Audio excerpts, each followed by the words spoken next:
يسون منك يا مواقعة كما أهلك مدرك حسن منك أمودنا الدين يا مجال الفتن يا سلام الله نبيك مرسل من الأول كامل الأنت كامل الجليل الفتن كامل خلد من أبان وعيذك الشيخ من المغفرة وعيذ عين من بركاتهم وأسرارهم وعلومهم ونفادهم ومن إلى أرواحهم الفاتحة من الشيطان الرجيم بسم الله الرحمن الرحيم الحمد لله رب العالمين الرحمن الرحيم مالك يوم الدين إياك نعبد وإياك نستعين اهدنا الصراط المستقيم صراط الذين أنعمت عليهم غير المغضوب عليهم ولا الضالين آمين بسم الله الرحمن الرحيم Innal muallima sa'tuhuni guru wat tabiba lan dokter kilahuma iku utawi karuni muallim wat tabib la yansuhani iku ora ngandani sak benere sapa muallim wat tabib idza huma ing dalem nalikane huma utawi muallim wat tabib lam yukrama iku ora den mulyakaken sapa muallim wat tabib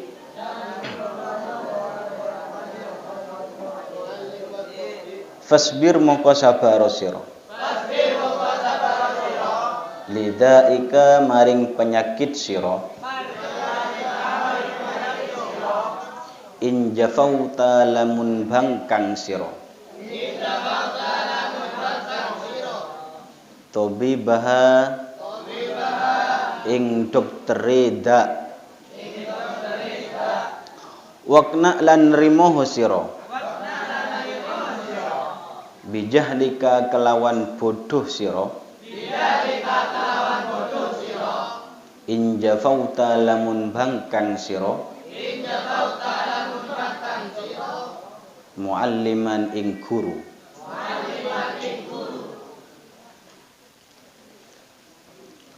wakna lan rimuhus mana wahukia lan den ceritaaken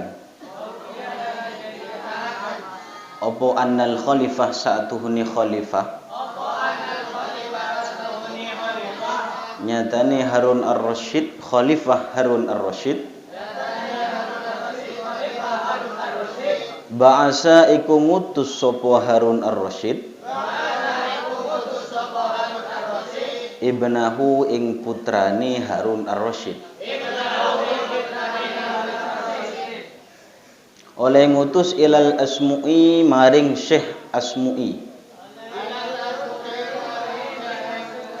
liyu'allimahu supaya utawa drapun liyu'allimahu supaya ngajari sapa Imam Al-Asmu'i hu ing ibnahu al-ilma il-ilmu wal adab lan tata krama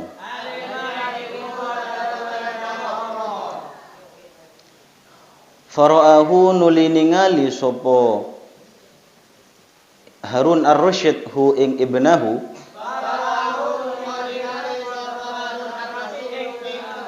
yauman ing dalam siji dina yatawaddau hale wudu sapa Imam Al-Asmu'i wa yaghsilu lan basuh sapa Imam Al-Asmu'i rijlahu ing sikile Imam Al-Asmu'i wa ibnul khalifah hale utawi putrane khalifah yasubbu iku ngesoaken sapa ibnul khalifah al-ma'a ing banyu ala rijlihi ing atase sikile Imam Al-Asmu'i fa'atabanu limaitu al-khalifah sapa Khalifah Al-Asmu'i ing Syekh Al-Asmu'i fi dzalika ing dalem mengkono yatawaddau wa yaghsilu rijlahu yasubbul ma'a ala rijlihi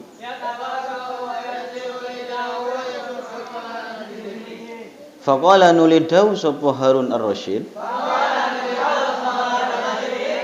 innama ba'astuhu angin pastine ngutus sapa ingsun hu ing ibnahu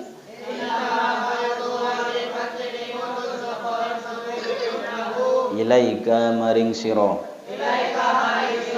litu'allimahu supaya mulang sapa sira hu ing ibnah innama wa tu'addibahu lan didik sira hu ing ibnah falimada mongko krana apa lam ta'mur ora merentah sapa sira hu ing ibnah bi ayyasubba kalawan nyento ngesoaken sapa ibna alma'a ing banyu bi ihda yadaihi kelawan salah sijine tangan lurune ibna wa yaghsila lan basui sapa ibnahu bil ukhra kelawan tangan kang liya rijlaga ing sikil sira Bismillahirrahmanirrahim. Jadi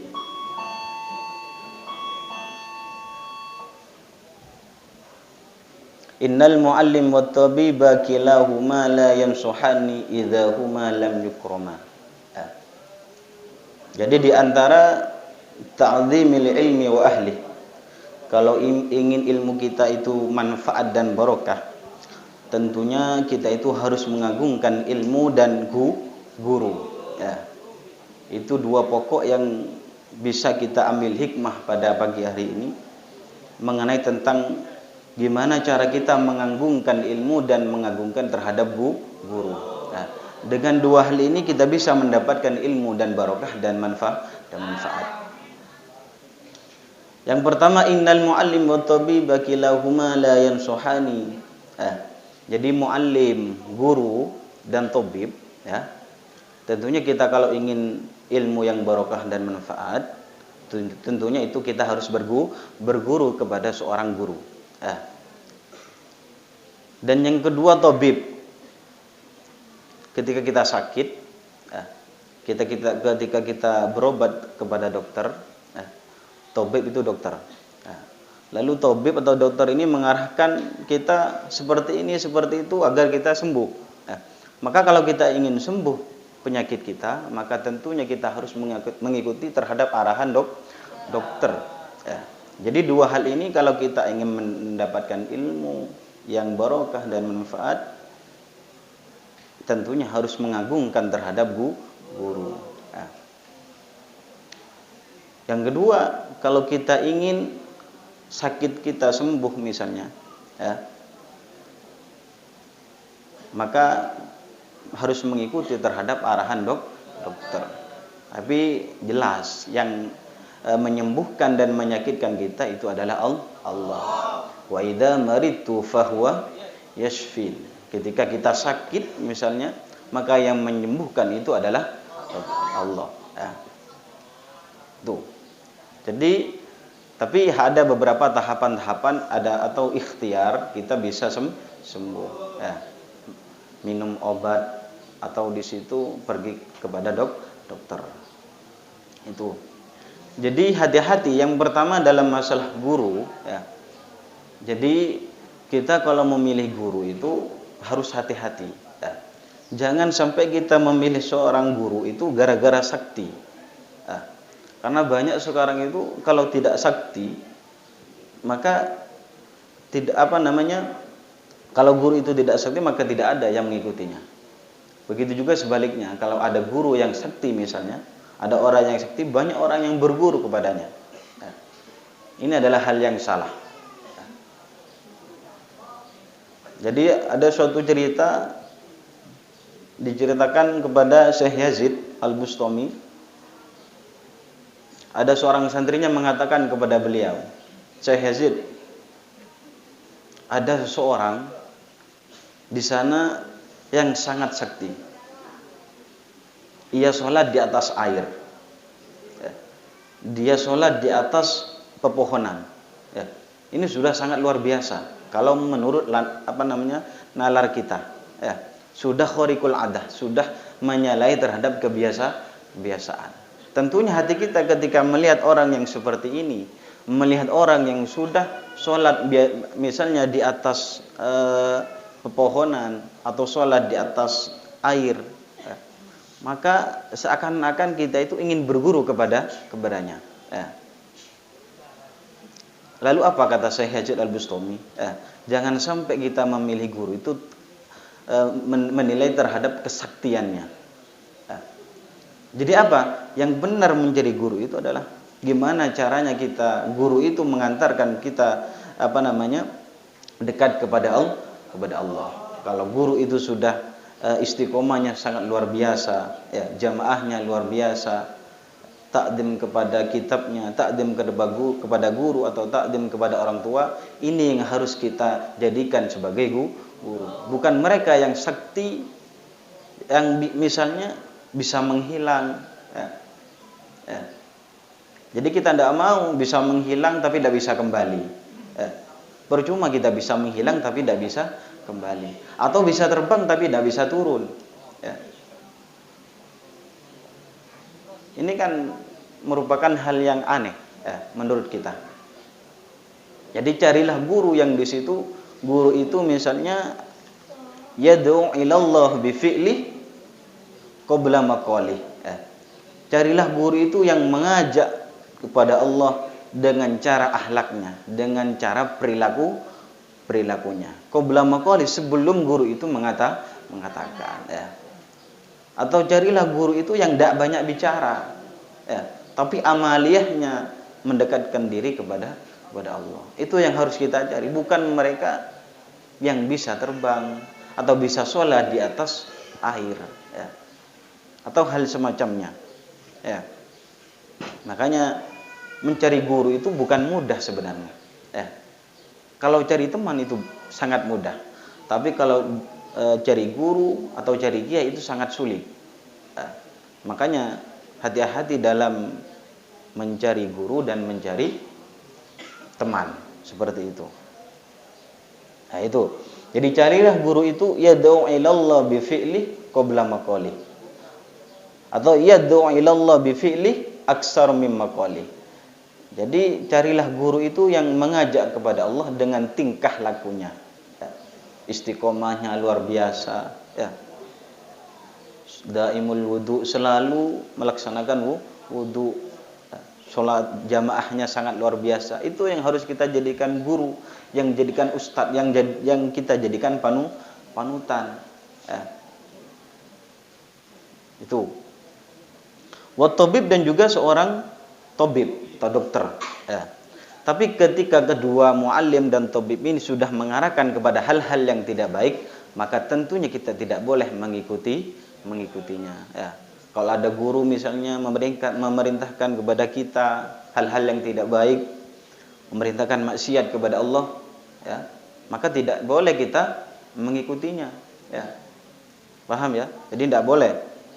Tapi kalau guru, ya, selagi guru itu memerintahkan kepada kebaikan, maka harus kita ikuti. Sami'na wa ata'na. Ya, tidak boleh kita lima. Nah, jadi tidak boleh ketika kita diberitakan oleh seorang guru, tidak boleh kita mengatakan lima.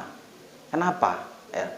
Jadi ketika kita sudah diperintahkan oleh guru seperti ini, maka kita harus lakukan. Tidak boleh kita ketika diperintah oleh seorang guru lalu kita mengatakan kenapa? Ya. Itu tidak boleh. Itu. Jadi ketika guru dan tabib Ketika keduanya ini sudah mengarahkan kepada hal-hal yang tidak baik, maka tentunya kita tidak boleh mengerjakannya. Fasbir lidzaika in jafauta tabibaha waqna bijahlika in jafauta muallim. Ya. Selanjutnya, sabarlah lidzaika terhadap penyakitmu. In jafauta tabibaha, ketika kamu sudah tidak mengikuti arahan dari seorang dokter. Kalau kita sudah ingin sembuh, kita sudah periksa kepada dokter, lalu seorang dokter mengarahkan kepada kita, misalnya seperti ini dan seperti itu, maka kita harus mengikuti arahan terhadap dokter. Tapi kalau kita tidak mengikuti arahan dokter, maka fasbir lidzaik, maka sabarlah terhadap sakitmu. Engkau akan terima kesakitan tersebut selama-lamanya. Itu. Jadi ketika kita sudah diarahkan oleh dokter, misalnya ketika kita sakit, ya, kita sakit pusing, ada seorang dokter mengarahkan kepada kita agar kita meminum obat ini, maka kita harus mengikutinya. Ya. Kalau kita ingin sembuh. Ya. Tapi kalau kita tidak mengikuti arahan dokter, maka fasbir lidzaik, maka terima atau sabar terhadap kesakitanmu. Ya. Dan juga waqna bijahlik in jafauta muallim. Dan juga kamu ketika tidak nurut kepada seorang guru, ya, maka waqna bijahlik, maka terimalah kamu selamanya menjadi bodoh. Ya. Jadi bodoh itu sebenarnya hal yang buruk. Ya. Tidak ada seorang orang tua itu ingin anaknya menjadi bodoh, itu nggak ada. Ya. Jadi kalau ingin orang tua, ada orang tua yang di situ ingin anaknya bodoh, ya, berarti orang tuanya sangat bodoh. Ya. Berarti keduanya sama-sama bodoh. Ya. Jadi orang tua itu ingin anaknya itu menjadi orang yang alim, orang yang bisa dalam segala hal. Ya. Itu. Jadi kalau kita itu membangkang atau tidak mengikuti terhadap arahan guru, maka selamanya kita akan merasakan pahitnya kebodohan. Ya. Ya. Jadi diceritakan oleh Imam Syafi'i itu, kalau seorang mencari ilmu itu tidak ingin merasakan pahitnya mencari ilmu, maka ia akan merasakan pahitnya bodoh selama ia hidup. Ya. Jadi menjadi orang bodoh itu merupakan hal yang buruk di kalangan manusia. Ya. Makanya diceritakan wahukiya anal khalifah. Ya. Jadi mencari ilmu, mencari muallim, guru dan tabib, keduanya ini harus kita tekuni, harus kita patuhi. Tidak boleh kita itu membangkang atau tidak taat kepada seorang guru dan dokter. Makanya diceritakan wahukiya anal khalifah. Ada seorang khalifah di situ memondokkan putranya. Ya. Jadi yaitu khalifah namanya Harun Ar-Rasyid. Ya. Harun Ar-Rasyid ini merupakan khalifah yang kelima dinasti Abbasiyah. Ya. Ya. Jadi seorang khalifah yang di situ memondokkan putranya. Ya. Dimondokkan putranya kepada Syekh Al-Asmu'i. Ya. Agar supaya Imam Al-Asmu'i ini, Syekh Al-Asmu'i ini mengajari ke putranya beliau ini, putranya Harun Ar-Rasyid ini, mengajarkan ilmu dan mengajarkan tata krama. Ya. Jadi ilmu dan tata krama, akhlak itu harus kita depankan. Ya. Terlebih adalah akhlak atau adab. Karena apa? Karena al-adab fauqal ilm. Tata krama itu lebih tinggi daripada ilmu. Itu. Makanya diceritakan bahwa Khalifah Harun Ar-Rasyid ini memondokkan putranya kepada Syekh Al-Asmu'i. Yu'allimahu al-ilma wal adab, agar supaya Syekh Al-Asmu'i ini mengajari putranya itu sebuah ilmu dan tata krama yang baik. Namanya seorang orang tua memondokkan anaknya, tentunya seorang orang tua ini menyambangi terhadap anaknya. Suatu ketika Syekh Harun Ar-Rasyid ngirim putranya yang dimondokkan dulu itu kepada Syekh Al-Asmu'i. Jadi ngirim Syekh Harun Ar-Rasyid itu. Suatu ketika menjenguk terhadap putranya, ngirim kepada putranya, Syekh Harun Ar-Rasyid ini sudah bergelar khalifah, suatu ketika melihat yauman yatawaddau wa yaghsilu rijlahu. Gurunya Syekh Al-Asmu ini wudu, melaksanakan wudu dan membasuh kakinya ini dengan menggunakan tangannya sendiri. Jadi seorang guru, ada guru Syekh Al-Asmu ini, waktu Syekh Harun Ar-Rasyid ini menjenguk terhadap putranya, Imam Al-Asmu ini sedang melaksanakan wudu. Tapi wudunya ini ketika dilihat oleh Syekh Harun Ar-Rasyid, Khalifah Harun Ar-Rasyid, anaknya ini menuangkan airnya. Jadi anaknya itu menuangkan airnya dan gurunya ini mengusap kepada kakinya. Itu. Jadi ketika Syekh Al-Asmu ini melaksanakan wudu, anaknya hanya menuangkan airnya saja. Ketika membasuh muka, putranya Harun Ar-Rasyid ini hanya menuangkan saja. Ketika membasuh tangannya, ketika membasuh kakinya. Jadi putra Syekh Harun Ar-Rasyid hanya sekedar menuangkan airnya saja kepada seorang guru. Yang mengusap itu adalah tangannya gurunya sendiri. Akhirnya waktu ketika itu dilihat oleh Syekh Harun Ar-Rasyid, Khalifah dinasti Abbasiyah. Dilihat ternyata, faqala fa'ataba, agak memarahi, fa'ataba agak tapi dengan cara rendah. Faqala innama ba'astuhu ilaika litu'allimahu wa tu'addibahu. Syekh Al-Asmu'i, saya memondokkan putra saya ini kepada panjenengan agar panjenengan mengajari putra saya itu ilmu dan mengajari sebuah tata krama. Falimada lam ta'murhu ba'yasubbal ma bi ihday yadayhi wa yaghsila bil ukhra. Kenapa panjenengan kok tidak memerintahkan kepada putraku menuangkan airnya dengan tangan kanannya dan membasuh tangan salah satunya itu dengan tangannya yang lainnya. Jadi kenapa panjenengan kok tidak memerintahkan kepada putra saya, salah tangan satunya itu menuangkan dan satunya itu membasuh. Itu. Ini adalah merupakan takdim kita terhadap guru. Jadi tidak boleh kita itu setengah-setengah takdim kepada guru.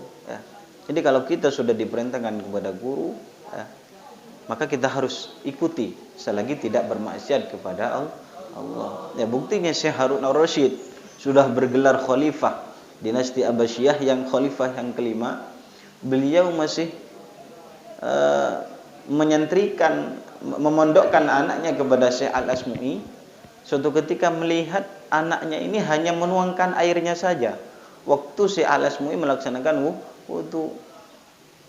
Akhirnya epanglau sama Syekh Harun Ar-Rasyid, sudah bergelar khalifah. Kenapa panjenengan kok tidak memerintahkan putra saya ini tangan satunya itu menuangkan dan tangan satunya ini membasuh, mengusap? Kenapa kok sampean mengusap sendiri? Jadi beliau itu ingin anaknya itu takdim kepada gurunya 100%. Jadi tangan satunya itu menuangkan air dan tangan satunya putranya itu inginnya Syekh Harun Ar-Rasyid ini agar tangannya itu juga ikut bergerak. Tidak hanya tidak hanya menuangkan air saja. Itu Syekh Harun Ar-Rasyid yang di waktu memondokkan putranya kepada Syekh Al-Asmu'i. Itu. Makanya kata beliau itu innama ba'astuhu ilaika litu'allimahu wa tu'addibahu. Saya Harun ar-Rasyid memondokkan putra saya ini agar supaya panjenengan itu mengajari ilmu dan mengajari tata krama, mengajari adab kepada seorang guru yang baik. Ya, itu. Makanya kita itu mencari khidmah kepada guru itu harus kita sangat diprioritaskan. Kita itu taat kepada guru. Tidak boleh kita itu ketika diperintahkan oleh seorang guru, maka kita itu tidak mau perintah terhadap guru. Itu. Karena wa min ta'dimil ilmi itu ta'dimul ustad. Di antara kita mengagungkan ilmu itu adalah mengagungkan guru. Mengagungkan ilmunya juga mengagungkan gurunya. Karena guru itu adalah nomor satu. Ya. Makanya katanya Sayyidina Ali itu orang tua itu ada 3 macam. Ya. Yang pertama adalah orang tua yang melahirkanmu. Man waladaka, orang tua yang melahirkanmu. Itu yang harus kita taati. Ya. Ibu kita, bapak kita misalnya, ya, maka itu harus kita taati. Yang kedua adalah guru. Ya. Yang kedua adalah orang tua. Yang kedua kata Sayyidina Ali adalah guru yang harus kita taati. Ya. Yang ketiga adalah mertua. Ya. Jadi yang ketiga itu adalah mertua. Yang harus 3 ini harus selalu kita taati. Orang tua, orang yang melahirkanmu, guru, dan mertua. Itu harus kita takdimi. Di daunnya Sayyidina Ali karamallahu wajhah bahwa orang tua itu ada 3 macam. Jadi guru itu harus kita taati selagi guru itu tidak memerintahkan kepada kemaksiatan kepada Allah. Tuh. Selagi guru itu memerintahkan kebaikan, maka harus kita taati. Tuh. Makanya Syekh Harun ar-Rasyid ini memondokkan putranya ini enggak nanggung-nanggung, ya, agar supaya putranya ini menjadi pelayan sungguhan, berkhidmah kepada Syekh Al-Ismu'i dengan sungguhan. Ya. Bukan hanya menuangkan saja, tapi juga di samping tangan satunya itu menuangkan. Juga tangan satunya ini juga membasuh, ya. Itu. Jadi Syekh Harun ar-Rasyid ini juga sangat takdimnya kepada guru, ya. Tidak mau anaknya itu khidmahnya hanya setengah-setengah, ya. Makanya kita kepada guru khususnya, ya, kita itu harus sangat takdim kepada guru, ya. Karena guru itu yang terpenting dalam mencari ilmu. Ya. Kalau guru itu sangat sulit, ya, kita terima dengan baik, ya. Karena banyak orang sekarang itu menyatakan dirinya itu guru, padahal sebenarnya tidak pantas. Nah, itu.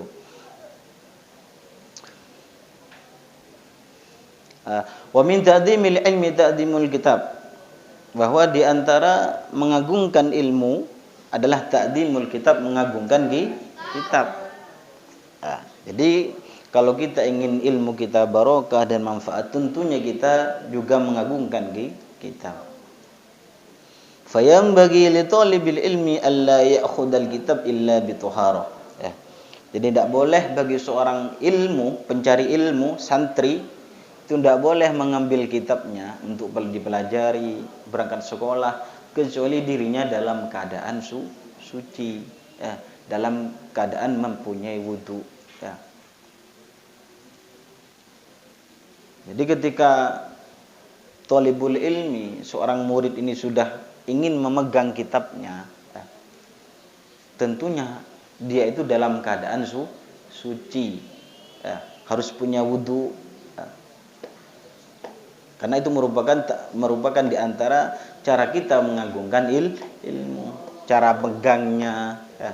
Karena masih banyak dilihat itu megang kitab itu sekarpan ya. Ya. Jadi megang kitabnya taruh dalam sakunya ya. Ya. Bajunya taruh di bahunya ya. Banyak seperti itu ya. Dan cara juga memakai sarungnya lebih tinggi di atas lututnya, kan banyak seperti itu ya. Ya. Jadi itu merupakan akhlak kita, baik dalam membawa kitab atau hal yang lain ya. Jadi membawa kitab itu jangan sekarupan, kita mengambilnya tentunya dengan mempunyai wudu ya, agar supaya ilmu yang kita pelajari, ilmu yang kita cari ini menjadi ilmu yang barokah dan juga ilmu yang manfaat. Itu yang kita perlu tekankan dalam mencari ilmu ya. Tidak boleh memegang kitab tanpa wudu langsung belajar ya. Itu merupakan adab kita dalam mencari ilmu. Makanya wahuki anisya al-imam asy-syamsil a'im al-khulwani, diceritakan dari Syekh al-imam Syamsul A'imah al-Khulwani bahwa beliau itu mendapatkan ilmu dengan cara mengagungkan kitab ya. Dengan cara beliau itu mengagungkan kitab. Syamsul A'imah al-Khulwani ya. Beliau mengatakan fa inni ma akhadtul qaid illa bithaharah. Saya tidak pernah belajar, saya tidak pernah memegang kitab itu kecuali dalam keadaan suci. Itu yang harus kita tiru sekarang. Karena beliau itu mendapatkan ilmu yang barokah dan manfaat. Syamsul A'imah al-Khulwani ini mendapat ilmu dengan cara beliau itu selalu dalam keadaan suci dari hadas. Ya. Ketika mau melaksanakan belajar, ya, kita harus wudu. Ya. Jadi wudu itu tidak harus kita waktu sholat toh. Ya. Kalau tidak waktu sholat tidak mau wudu. Ya. Jadi seharusnya bagi orang yang mencari ilmu itu harus daimul wudu. Ya. Harus dirinya itu selalu dalam keadaan wudu, dalam keadaan suci. Tuh. Karena Al-Khulwani ini mendapatkan ilmu itu hanya dengan mengagungkan kitabnya. Dan juga Syekh al-Imam Syamsul A'imah As-Sarkhsi suatu ketika mabtunan, suatu ketika Syekh Ar-Rakhsi ini sakit perut ya. Jadi setiap malam itu sakit perut, wudu lagi, sakit perut, batal wudu lagi ya. Itu Syekh As-Sarkhsi. Wa kana yuqarriru fi lailatin fatawaddau fi tilka al-lailah 17. Jadi beliau itu Syekh Ar-Rakhsi ini melaksanakan wudu satu malam itu sebanyak 17 kali. Batal wudu lagi, batal wudu lagi, batal wudu lagi. Kalau kita kan seperti itu ya. Batal tidur ya. Batal malas wis ya. Kita kan seperti itu. Ya. Kalau si Ar-Rakhsi ini enggak, waktu ya sakit mabtun, perutnya sakit, beliau itu tetap ketika muthala'ah itu selalu dalam keadaan suci. Sampai beliau itu 17 kali melaksanakan wudu. Bolak-balik wudu batal, waktu sholat ya batal, wudu lagi ya, sampai 17 kali. Kalau kita sudah batal satu kali wis sudah ya. Batal tidur ya. Itu kita ya. Makanya harus kita rubah hal seperti itu ya. Usahakan dalam diri kita itu daimul wudu ya. Jangan daimul hadas ya. Kalau daimul hadas itu selamanya tidak punya wudu ya. Tapi kalau damil wudu batal wudu lagi, batal wudu lagi. Ya, itu nanti yang mendapatkan kekaramatan yang luar biasa. Ah, jadi dalam mencari ilmu itu kita itu harus melaksanakan wudu. Karena memang li'anna li'ilmah nurun. Nah ilmu itu adalah cahaya. Wal wudu nurun. Wudu pun itu juga cahaya. Ya. Maka ketika nur ketemu dengan nur, cahaya ketemu dengan cahaya, maka faizdadu nurul ilmi bih. Maka cahaya ilmunya itu tambah luar biasa. Ya. Kita belajar itu adalah ilmu nur. Ya. Tapi wudu kita itu namanya juga nur, cahaya. Nur ketemu nur, ya, cahaya ketemu dengan cahaya, maka di situ cahayanya sangat luar biasa. Dan itu juga memudahkan kita dalam mencari ilmu. Ilmu kita ketika kita belajar itu sangat mudah, ya, mudah dipaham. Ya. Sekalipun di kelas tidak paham, ketika di mutolaah lagi itu bisa kita paham. Itu dengan barokahnya kita wudu. Makanya kita harus merubah. Ya, usahakan kita itu wudunya tidak sampai putus. Ya. Batal wudu lagi. Ya, batal wudu lagi. Ya. Itu karena Syekh As-Sakhsi ini wudunya satu malam itu sebanyak 17 kali. Beliau selalu mengulangi wudunya. Ya, sampai 17 kali. Ya. Itu karena ilmu itu adalah cahaya. Dan nur wudu itu juga cahaya. Makanya faizdadu nurul ilmi bih, maka cahaya ilmunya akan bertambah nanti ketika kita itu belajar dalam keadaan wudu, dalam keadaan suci. Itu. Makanya diceritakan bahwa karena apa? Karena kita itu harus mengagungkan kitab yang kita pelajari. Ya. Karena apa? Karena yang kita pelajari ini adalah karangan seorang ulama ahli istiqomah, ahli as-solihin, orang-orang yang baik. Ya. Karena beliau pengarang kitab itu, beliau mengarang kitab itu tidak putus wudu. Ya. Itu sebagai tirakatnya beliau dalam mengarang kitab. Ya. Makanya diceritakan Syekh Al-Jurum, ya, pengarang kitab Al-Jurumiyah itu, beliau itu mengarangnya ketika sudah rampung dari mengarang kitab, beliau itu membuang karangan kitabnya ke tengah lautan. Jadi setelah ngarang beliau kitab Jurumiyah yang kita pelajari, ya, kelas 4, ya, kelas 4. Yang kita belajar itu pengarangnya ketika sudah merampungkan tulisannya, karangannya, beliau itu lempar ke lautan dengan mengatakan kalau memang saya itu ikhlas dalam mengarang kitab, tidak ada riya, maka saya meminta kepada Allah, kata Syekh Al-Jurum, ya, agar kitab karangan saya itu bisa dinikmati nanti sampai hari kiamat. Kalau memang kitab karangan saya ini ada riya sedikit pun, ya, kata Syekh Al-Jurum, saya berharap kepada Allah Ta'ala agar kitab yang saya karang ini tidak sampai di tangan manusia. Itu saking zuhudnya dalam mengarang kitab. Ya. Jadi ketika sudah ulama mengarang kitab yang sudah mujahadahnya sangat luar biasa, ya. Ketika sudah mengarang kitab, kalau memang di situ ada riya sedikit pun kepada manusia, maka Syekh Al-Jurum ini mengatakan agar kitab yang saya karang ini tidak sampai di tangan manusia.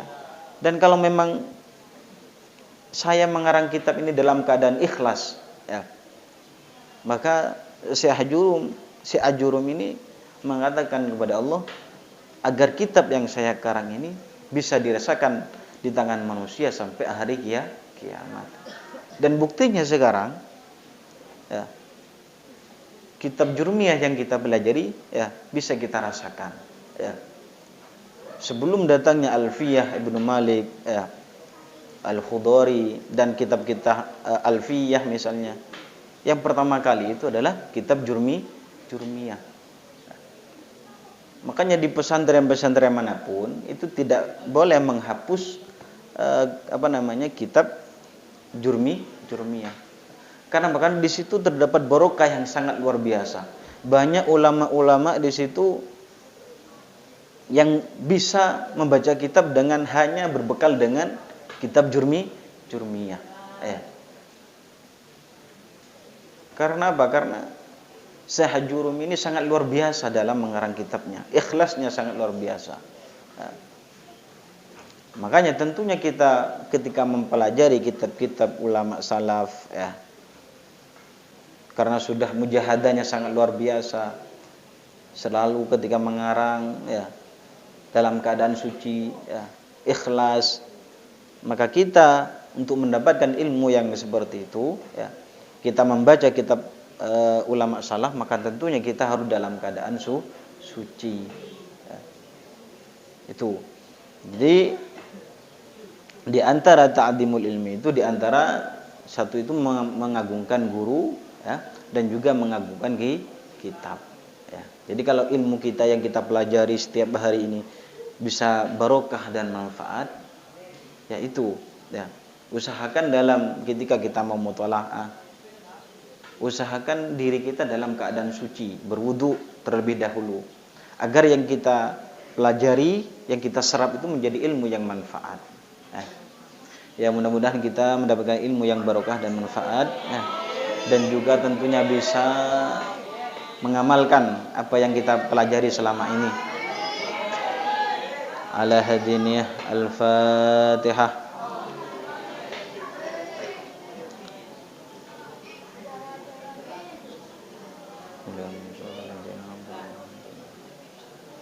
Bismillahirrahmanirrahim. Rabbana anfa'na bima Rabbi alimna alladhi yanfa'una Rabbi fakihna fakih ahlana wa qarabati lana fi dinina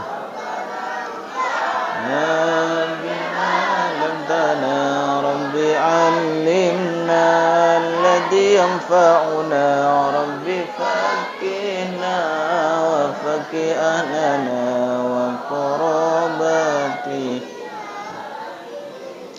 ربنا انفعنا بما علمتنا رب علمنا الذي ينفعنا رب فقهنا وفقه أهلنا وقراباتي سبحان ربك رب العزة عما يصفون وسلام على المرسلين والحمد لله رب العالمين ببركة الفاتحة. أعوذ بالله من الشيطان الرجيم. بسم الله الرحمن الرحيم. الحمد لله رب العالمين الرحمن الرحيم مالك يوم الدين إياك نعبد وإياك نستعين اهدنا الصراط المستقيم صراط الذين أنعمت عليهم غير المغضوب عليهم ولا الضالين.